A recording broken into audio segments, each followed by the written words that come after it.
So I guess the Commanders fan base is checked out on weighing in on whether Ron Rivera has already checked out on the 2023 campaign. Well, that's what's going to happen calls. when you lose 3 in a row. If you do want to chime in, 800-636-1067. Just wait until they lose 4 in a row.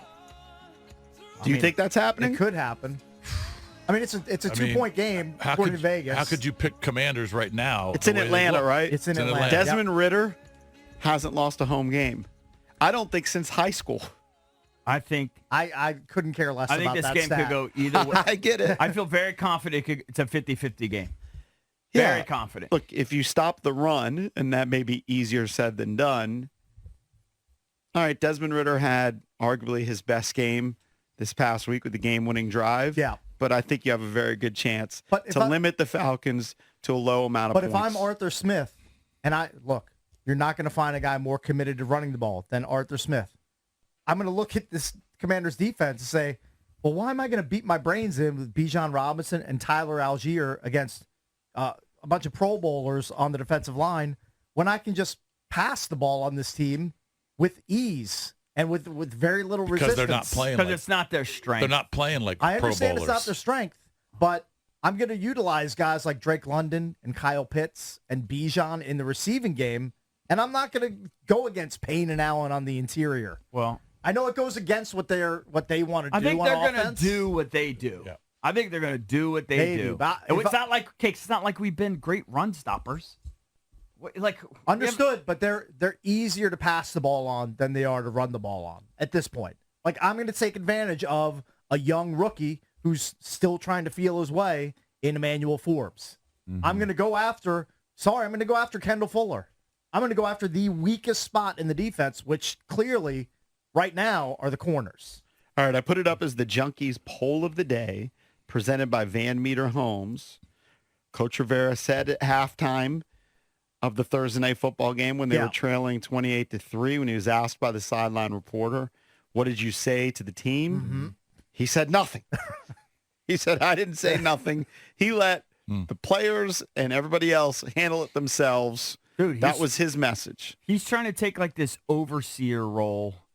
I just don't like it. So the poll of the day is, has he checked out? That's brought to you by Van Meter Homes. Early voting after a minute, 77% say yes. I don't mind the overseer role if your team is winning games and you're performing well. Right. If everything is working like a well-oiled machine, then you can be the CEO and the overseer and just say, do this, this, and this. But when your team is flailing and you have a defensive background and you built the team around your defense and your defense stinks on ice and is allowing 32 points per game, at some point you got to speak up. But how much different was he when he was at Carolina, let's just say year 6 or year 7? We weren't paying attention to Ron Rivera. I wasn't, no. I mean, but I'm just telling you, he looks particularly checked out to me in general.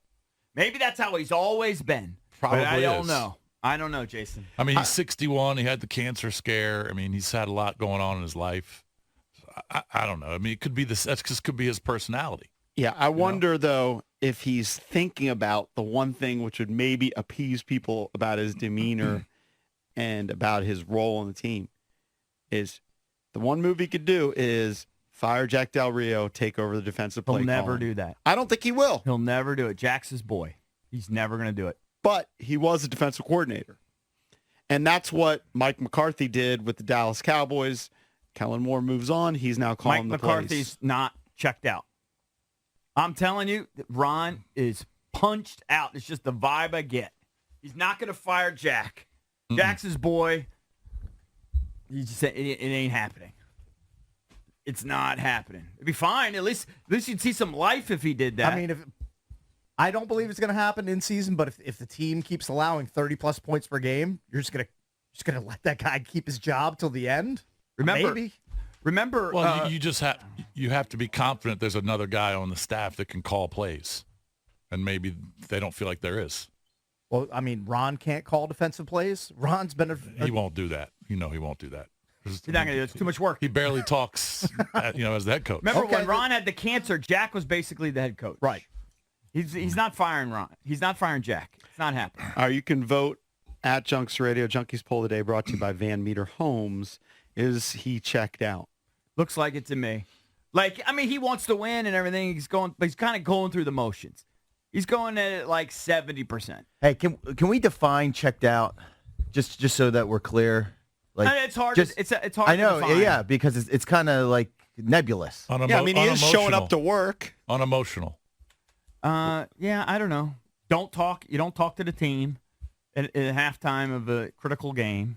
You kind of give weird answers in your pressers. You look lifeless. And not even before the not talking to the team at halftime, didn't have the team ready to play. Yeah, your Clearly team comes didn't have out a team. flat. Couldn't have been flatter to start the game. They've been a terrible first half team. Didn't make any adjustments to stop DJ Moore when DJ Moore is just torching the secondary. No adjustments made. Just keeps allowing that to But isn't happen. that more on Jack Del Rio's scheme? What Justin But Fields if you're said Ron- was... But if you're Ron, you go to him and say, Okay. DJ Moore's kind of killing us. You might need to change something up. You're just going to stand there, arms folded, and not say anything? Well, they were Just let it out-schemed. happen? They were out-schemed. Justin Fields said early in the week he knew exactly what the defense was going to throw at him, Right. and they knew what was going to beat him. Out-schemed.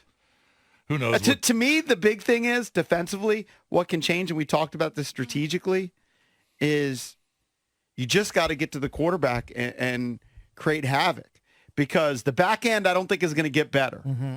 Well, it's actually going to get You know, worse. you're Now benching Emmanuel Forbes. Okay, maybe it gets a little bit better because right now he's super susceptible to double moves and he's getting out physical. Like right now, even though he has a lot of ball hawking talent from college and there was a reason he was drafted in the first round, right now he's overmatched. So maybe you get a little bit better by benching him and playing Danny Johnson or whoever you want to play. But by and large, the secondary, it is what it is. The pass rush needs to get to the quarterback to speed it all up, because the big plays are happening because in those plays, they're not speeding up the quarterback, and the quarterback's able to make these downfield throws and torching the defense. The problem is the front four, as great as they are, they're not great enough to consistently get there by themselves. Yeah. You got all those offensive linemen. You got people helping. It's 4 on 5, 6, 7. They're just not good enough to beat that I have no routinely. problem. I remember they got to bring more people. I saw this, I think on back-to-back plays. It was late in the game. They rushed an extra pass rusher on Justin Fields, and he made an incomplete pass. On the next play, they rushed 4, and he threw a touchdown pass. Yeah. And it's not a slight against the front four. They're going against great players on the other side, too. The other side has first-round picks, too. And we're not the only guys with first-round picks on our lines. In fact, I saw that. I think it was the I can't remember exactly which game, but I saw it in a game where I think it was the Commanders game against the Broncos. How did the Commanders win? Was that on that last play? Against the Broncos? I mean, What am I they thinking? They came had back a Hail late. Mary that almost Yeah, tied no, it. not that one. Might be thinking of the end of the half. Do you remember the play where Sam Howell threw it to Logan Thomas with a second left? Mm-hmm. Had he caught it, the game would have been over, Mm-hmm. and he got another throw. Mm-hmm. They had rushed an extra pass rusher there, and then they dropped back, and then Sam threw the dime to Dotson. Mm-hmm. The other team chose not to pressure. Sam took advantage of it. Let's go to Melissa calling from Portland, Oregon. Melissa, what's up? You're on with the Junkies. Hi, good morning. Good morning. I don't think he's checked out. I think he is what I would call a stoic coach. He's more like a Landry or even a Tony Dungy. He's pretty Without all calm the on success? Yeah, without being a Hall of But Famer. Go I ahead. also think he doesn't have. He's not media savvy. He's not like a Pete Carroll that is able to communicate well with the media. Agree So with he that. comes off like an idiot. And because he comes off like an idiot in his press conferences when he engages with the public and the media, when there is a loss, when he's going through all these other issues, he just doesn't come off well. And, you know, if you look at his post-game conversations with the team, if there is a win on those rare occasions, he does seem to engage well with the team. It's just Well, it's he easy doesn't- when you're winning. That's easy, Sure. right? Yeah, I don't know if he's Yeah. an I just- idiot. He just does not. He's not very PR savvy and media savvy from what No. we've seen, I feel especially of like- late. Yeah, I just feel like they have the Washington PR staff hasn't done a good job coaching him up on how to work with the media. And even back to when he was with Carolina, he he just doesn't come off well publicly. That's just my opinion. All right. Thank you, Melissa. Thank you. I'll defend him in this. When he used to come on our show, I thought he came off pretty good. Yeah, but he just said things. They were just words. I understand that. All coaches just throw out stuff and are general. I don't think Jay was. But I always say Jay was pretty specific. It doesn't matter. It doesn't matter. Bill Belichick has been the same grumpy coach who doesn't give anything to the media his entire tenure. Yeah, but that's a There wasn't shtick. any heat when That's they were a winning shtick. games. I'm telling you, Bill Belichick is more passionate about football. Even you at this see how stage many than Ron. F-bombs Belichick throws around on the sideline? Yeah. Belichick is He engaged. gets really I'm pissed sure over off. the But my last 2 point games, they've is spiked, too. they've got one win this year. Yeah. So now everybody wants to fire him. Right, but Has at least nothing to he's do with the engaged. sideline demeanor. No. I know sideline but demeanor that's what alone he's doesn't looking win for. you any games. I'm not saying it wins you any games, but you just got to be all in. You got to look like you care. He doesn't look like he cares. I think he cares. That's just his demeanor. I think That's it's probably gotten the way worse. he's been his entire career for 13 years, 14 years. I would disagree with that. All right, well, show me him getting fired up when he was in Carolina. Well, you've seen clips of him yelling at the team at halftime and that sort of thing. Yeah, but he Getting fired up. How do you know he didn't do that here? You have no idea. I don't see a lot of it. I don't Just see a because lot of you did- evidence of it. I don't see a lot of Doesn't mean evidence it of didn't happen. Yeah, you could defend him. I'm not Jason defending him. Bishop is Team Ron. No. Eric Bickle is not Team Ron. But I'm not Team Ron. if you look Believe at me. all the game ball stuff, locker room after wins, he's Yeah. clearly in charge and he's leader. He's After a leader. wins, I know that's I know. easy. So you're just. It feels like you're just picking on him because there was this one instance where he didn't talk at halftime, and there's this momentum growing No, where I people actually, are tired of the way he believe it or stands on the not, sideline. believe it or not, I've seen coaches do that bit before. I don't agree with it, but I've seen it before. Seen what? Coaches go in and say, "You guys figure it out."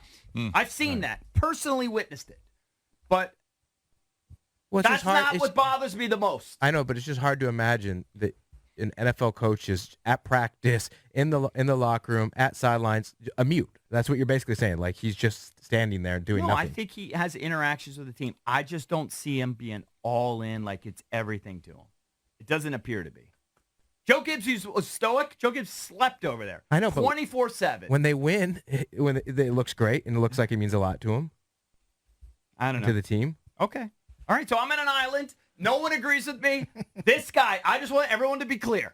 Eric Bickle, not the other guys, think it's important for the coach to show emotion and to look invested. Drab disagrees with me. Jason disagrees with me. JP disagrees with me. Valdez probably disagrees with me. Cake's on the fence as usual. I'm not.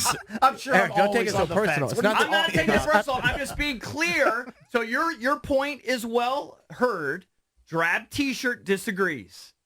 Eric Bickle, I'm gonna be by myself. I'm fine. First of all, He looks checked out, not emotionally involved. I need more from him. JP doesn't care. That's fine. People are different. This guy right here cares. a lot of people agree with you. That's why we're having this conversation, because everyone on Twitter is saying the same thing that you're saying. They're tired of the way that he's talking or the way he's standing there and doing nothing. Yeah. So you're not alone. Yeah, well, and here I'm alone, it appears. It bothers me. His sideline demeanor bothers me. I'm not saying it's not a problem. I'm just saying you don't know if he's showing that when he's not on camera. You don't see him for the entire game. 100%. You don't know what he's talking, 100%. who he's talking to, what he's saying in his 100%. I agree. in his mic. You don't know what he's saying at halftime. What you I've have heard no though, idea. through the last couple years, just from talking to people that cover the team, is Jack's kind of like, in the past, Jack has been like the de facto head coach. Right. Jack's the one that does a lot of that. And I think you had evidence of that Thursday night. We mentioned the injuries, and with Jeremy Reeves and who's the other guy? And Derek Forrest being put on the IR. Ron made it clear that Percy Butler and Quan Martin are going to get the first chance to fill that void, but they are also signing a safety. Terrell Burgess is apparently going to be signed to the active roster. So And he was on the Burgess practice initially squad. signed with Washington in May, was released during final cuts. Then they immediately re-signed him to their practice squad. He's a former third-round pick of the Rams out of Utah in 2020. Need some bodies in there. Need some bodies for sure. They've been mostly healthy, though. Compared to a lot of teams, they've been pretty healthy. That I don't hasn't think been an they've issue had this any year. big ones. Where you you could say, Mathis was out for the first couple games. We could point to some injuries, but they haven't had big losses. But losing Forrest out of an already struggling secondary, that's a blow. That hurts. Well, and Reeves is their star on special teams. Yeah. So, those are some pretty key bodies that are sidelined. It definitely doesn't help. But I agree with JP. Generally speaking, it's not like they've lost stars. Like they a haven't lot of lost teams. McLaurin. They haven't lost. This was a big week Dotson. for injuries across the league. Big. And Logan Thomas, you got to give hats off to Logan. I think he's been the most targeted receiver. That dude's a warrior. That's not ideal. But remember, this is a guy who barely was involved in training camp, was just, keeping himself healthy. Had the calf injury. And Valdez said all along that, don't worry, he's going to be ready. He's going to be ready. He's just taking his time. Valdez is his personal liaison, his health representative, like his health advocate over there. They gave him the veteran treatment, and he's paid him off. Good. Handsomely. Let him be the poor man's Travis Kelce in Eric Bieniemy's offense. Now, give him that role. By the way, a lot of people are wondering, is Josh Harris going to do anything? He's kind of given an indication that this is just kind of, almost like a redshirt year. I don't really love that, but maybe that's what he's going to do. Justina Anderson is reporting that coming off the 40-20 loss, she's been told that as of today, whatever day that was, Monday, Sunday, Thursday, Friday, Josh Harris, his perspective is to continue to allow things to play out. Holding pattern. pattern. When it comes to potential staff decisions. But what that does tell you, in my opinion, is he's monitoring it. Oh, absolutely. I know Doc, they did an article on 106.7 The Fan, and I was trying to pull it up, and I could only find the one quote. But Doc's opinion is you bought a last-place product, and I think we're going to have Doc on shortly, right? 7:20. It's 7:20. You should have been much more aggressive in the beginning. He says the new owners have been too casual since taking over. I kind of buy into that vibe. That's the vibe you get anyway. They're just sort of casually watching everything from afar. And maybe, it's the anti-Snyder approach that you want to take. Maybe it's the prudent approach. And Harris has done this before. This is not like his first foray into sports ownership. He's experienced at this. So, I don't personally have a problem with them seeing what's going on with the coaching staff, seeing how the results play out on the field. I don't mind them taking a measured approach. All right. I was seeing online Doc's perspective regarding to Josh Harris that his concern after the bloodbath on Thursday was ticket sales would drop. Impacts which goes to what Jason has talked about, that he's a Absolutely. numbers guy that cares about the money first and foremost. Well, absolutely it's going to be affected. And if they go here and it gets smoked again, because this fan base, I'm sorry, it's not what it was 30 years ago. We all know that. It's the biggest fan base. It's fickle. But it's a fair weather fan base. He knows he has to rebuild it. He's well aware of that, making the $6 billion plus investment. The He knows honeymoon it's will be over. deteriorated. Yeah. And they got excited for the first couple weeks, and now you can tell they're not as excited after 3 straight losses. Yeah, feels like same old skins. Feels like. Well, not only 3 straight losses where you've allowed 37, 34, and 40. Yeah, fans check out, man. And Fans do. I'm also in the minority here, but I want it to be clear. I'm not a big fan of the owners partying when we're getting smoked 20-3. That's what owners do because they're rich and we're not. Fine. Didn't like it. All right, let's go. Bad optics. I think you should be grumpy and not as celebratory right there in the front of the suite. Hey, I just wanted to be clear on one thing. I will defend Ron on his sideline demeanor because I think the caller from, was it Portland? Yes. Correctly pointed out people like Tom Landry and Tony Dungy. There are all kinds of coaches in the league. The sideline demeanor Those guys are also doesn't matter. fossils, by the way. One is dead, and one has been out of the league for, I don't know, a decade. Well, I pointed out Dungy. the Arizona, in my opinion, when I watched the Arizona Cardinals on TV, and I actually looked at a bunch of pictures. Is that Jonathan Gannon? I sometimes get confused between Gannon and Steichen and where they are. So Gannon, every time I see him, he's like this. And I just went to Google and did Jonathan Gannon, and the images on the sideline, they're all like this. Like, it's very similar to Ron Rivera. It's just coaching style. But A loser. I would vote. Okay. I would vote on checked out And that goes to him not even knowing the team was eliminated from the playoffs last year. He is, I agree, somewhat checked out. I feel like he knows he's dead man walking, 100%. barring a miraculous turn. He knows and that has to affect you. Sure. He's showing up to work. Right. He's there. He's going through His the motions. His body is there. Correct. His spirit might not be there. Now you're Correct. Now you're correct. Well, I've been on that since Now the guy you're didn't know the correct. playoffs. Well, he knows. He looks at his defense says, well, we can't fix this in a span of a month or two before the playoffs start. Like, he knows that if he doesn't make a deep playoff run, that he's going to be sent packing. I mean, Josh Harris was there in the suite watching his team get torched by a team that hadn't won a game in a year, basically. Like that. I mean, that's a big red mark on your report card when you have your exit interview. It's not going to go over well. He's in the role of delegation. He's delegated the offense. He's delegated the defense. He's an overseer. He does the coaches shows on TV. He goes up there with, every week. Every week his job is, all right, he may organize the practices. All right. He then has to deal with the media. Organize the practices. He walks into Jackson's defense okay? Everything good? Looks over at Bieniemy, goes, offense working okay the way you like it? Oh, it is? Okay, good. There just Back is. to his But office. then he you gets can do all together- that. Hold on. You could be an overseer, but there has to be a level of intensity. I just don't see it. He gets together with Logan Paulson and does the coaches show and goes Okay. through the film with Logan Sure. Paulson. He does all those responsibilities. And then he just hopes for the But best. was he on like Sunday. that in year 1 or year 2? Here, Or I last don't year? know. It was all marred by the cancer and I mean, everything. did you see any of that? Anything different in the last 3 years? I didn't. It's mostly the same. And he got the job when he was 57 and he was cancer free. Yeah. Well, Because you can punch up pictures, do the exact same thing for Ron Rivera and do Commanders, and you can see when he was wearing the mask, same thing, arms folded. he's done an admirable job. I'll give him this. An admirable job of trying to keep everything together while it was just chaos swirling around him with Dan Snyder, That's the end of true. his ownership. He was good at that. Good at trying to keep everything together, putting a good public face on the franchise. He's just not a very good NFL head coach. That's borne out not only his time here, but in his record in Carolina, which was, by the way, artificially inflated by one 15-1 campaign.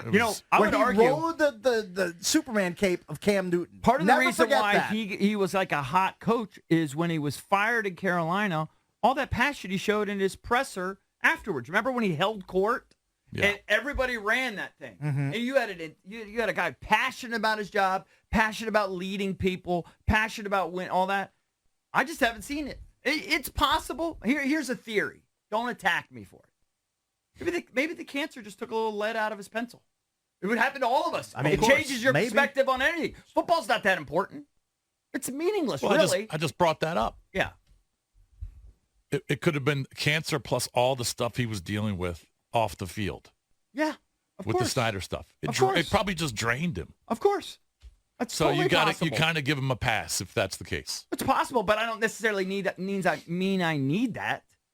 You know, if this is too much for you and it's too much to bear, and you got greater perspective on life, Step out. Step out. I need somebody with not a great perspective on life. I need somebody hyper Well, if he focused steps on football. if he steps out, he doesn't get his money. Oh, he's Right, not and that's doing why that. he's not So going he's to do not it. He's gonna going to step force out. them to You know what fire it's him. called? Somebody tweeted me. Quiet quitting. Possibly. All right, let's go to. Because if he resigns, he's giving away, half his salary this Yeah. year and yeah, all he's of not next going to do year. that. There's no way he's going to No do that. sane person would do that. Let's go to Marvin in Landover. Marvin, what's up? Yeah, how's it going, fellas? You know, y'all, this is a great talk show, and y'all basically just stole all my points in your last segment. I was going to say maybe the cancer, maybe he's checked out because he's a dead man walking, all these things. So I guess I'm pretty much tapped out on that. Let me just throw one more thing out there. Just because he might have those things, I still can't excuse how this team has been constructed, especially this year's draft and this year's free agency. So I'm not going to excuse him for being checked out. He's still responsible for all those things. So other than, you basically took all my points. And one more thing, this goes to Valdez and you, EB. He always has a sad Redskins song. Is there a sad Ravens song? Because they had a really gross loss this week, and I would like them to feel our pain. Do you want me to play the Ravens theme song on my saxophone? Yeah, sure. That'd be nice. Do it. We can do that. I think I I mean, got you rid definitely of should it. have played it after all the drops by the Ravens wideouts. Man, that was gross. That was No, ugly. I'm not Thanks, interested Marvin. in tweaking Valdez when the Ravens lose or whatever. That's not. I don't get any pleasure in that. When the Orioles lose, I don't tweak Right. them. It's not my thing. Like when my team loses, I get texts from people all over the country. They love to needle pile me. on. I'm not that guy. I don't do that to my friends.